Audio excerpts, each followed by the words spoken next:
Herkese merhaba arkadaşlar. Doğduğun Ev Kaderindir dizisi yeni bölüm analiz videoma hepiniz hoş geldiniz. Dizimizi daha rahat izleyebilmeniz için birçok altyazı dili eklemiş bulunmaktayım. İstediğiniz altyazıyı videonun sağ alt altyazılar kısmından seçebilirsiniz. Lafı daha fazla uzatmadan analiz videoma geçiyorum. Dizimizin yeni bölümünde bizleri neler bekliyor? Mehdi'nin mahya olması sonucunda dizinin seyri nasıl değişecek? Barış maddi olarak sıkıntıya girecek mi? Zeynep tekrardan Mehdi'ye aşık olacak mı? Sakine'nin Zeynep'i kazanmak için hazırladığı kötü planı ne? Nermin yeni hayatına yanına kimleri kabul edecek? Özlem, Zeynep ile Barış'ın arasını bozacak mı? Hepsinin cevabını ve gelecek bölümlerdeki ayrıntıları kaçırmamak için bu videoyu sonuna kadar dikkatle izlemenizi tavsiye ediyorum. Öncelikle dizimizin final yapmasını istemiyorsanız ve ayrıca Zeynep'in Mehdi'yi ve Barış'ı seçmesini istiyorsanız beğeni tuşuna basalım ve kaç kişi aynı fikirdeyiz görmüş olalım. Zeynep, Mehdi'ye bu şekilde yardım etmeye devam ederse Barış onunla tamamen görüşmeyi bırakabilir. Ayrıca dizide yeni bir gelişme daha yaşanacak. Barış ve Zeynep yakında evlenecek ama onların aşkının önünde aşılması zor engeller bulunuyor. Bunlardan birisi Özlem ve Savaş'tır. Özlem bir süreliğine Zeynep'in Barış ile birlikte olmasını istemeyecek. Diğer engel ise Zeynep'in Mehdi ile ilgilenmeye devam etmesidir. Ama Özlem ve Savaş onları ayıramayacak. Çünkü Barış ve Zeynep arasındaki aşk bağı çok kuvvetlidir. Ama Zeynep, Mehdi'yi düşünmeye devam ederse Barış bu durumu kabullenemeyecek ve Zeynep ile olan tüm ilişkisini sonsuza kadar sonlandıracak.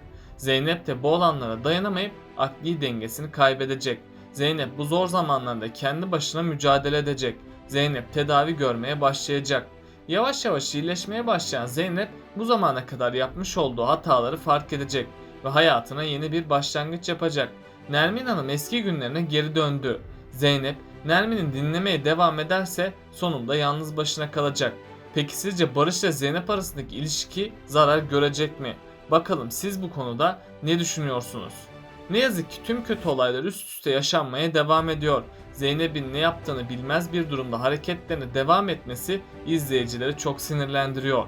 Son zamanlarda güçlü bir kadın olan Zeynep'i değil, onun yerine sürekli kendini umursamayan Zeynep'i izliyoruz. Kendisini sürekli birilerine borçlu hissettiği için başına gelmeyen şey kalmadı. Mehdi hapishaneden çıktı ve Mehdi artık akıllı bir şekilde davranmaya başlayacak. Özellikle Barış ile ilgili aklından çeşitli planlar kuruyor. Mehdi hapishaneden çıkar çıkmaz Barış'ın gerçek yüzünü herkese ispatlamaya çalışacak. Sultan ile Ali Rıza arasında ilişki ciddiyet kazanmışken bu beraberliği öğrenenler büyük bir şaşkınlık yaşayacak. Ama Ali Rıza Sultan'ı elinden kaçırmamakta kararlı.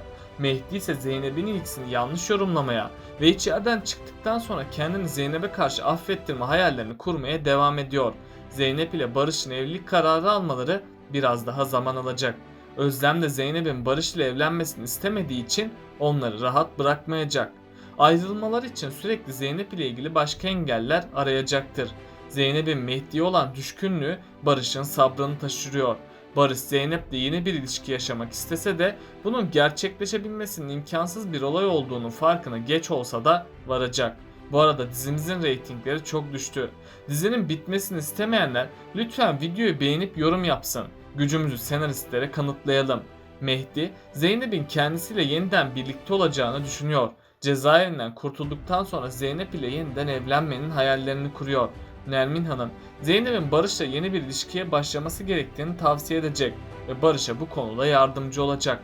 Diğer yandan Zeynep ise ilk zamanlar Barış ile bir ilişkiye başlamanın imkansıza yakın olduğunu düşünse de o zamanla da Barış ile birlikte olmanın kendisini iyi hissettirdiğinin farkına varacak.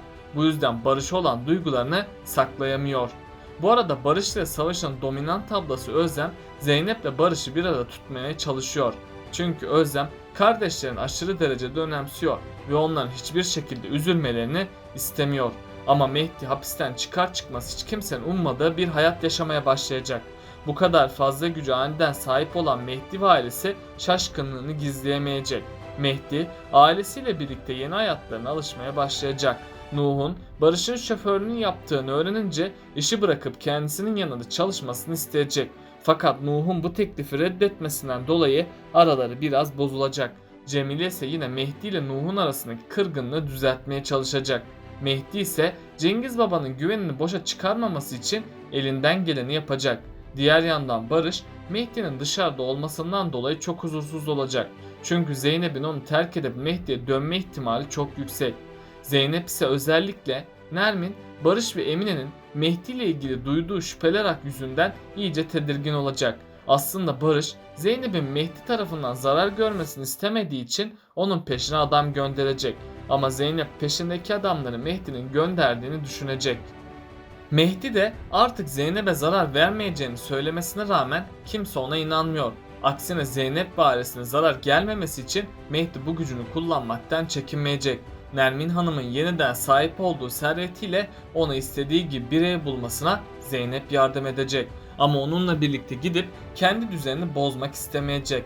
Tabi Mehdi artık zengin olduğu için Barış ile aralarında bir savaş başlatacak. Mehdi ilerleyen bölümlerde Barış'ı iflasa sürüklemeye çalışacak. Eğer Barış dikkatli olmazsa bu onun sonu olacak. Zeynep ise Barış ve Mehdi arasında ikilemde kalacak. Ama daha sonradan Zeynep Barış'ı seçecek. Çünkü Zeynep Barış'a aşık oldu ve onunla evlenmek istiyor. Barış ise Zeynep ile şimdilik evlenmeyecek. Büyük ihtimalle Barış Zeynep ile aşk hayatı yaşamaya başlayacak. Zeynep de Barış'ın kendisiyle evleneceğini düşünüp umut edecek.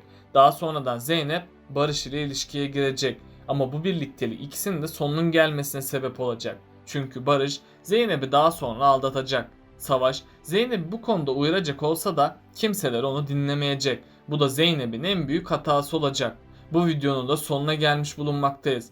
Bu videomu beğendiyseniz bana destek olmak için beğenmeyi, kanalıma abone olmayı unutmayın. Yeni gelecek videolar için kanalın bildirim zilini açmayı unutmayın. Kendinize çok iyi bakın, hoşça kalın.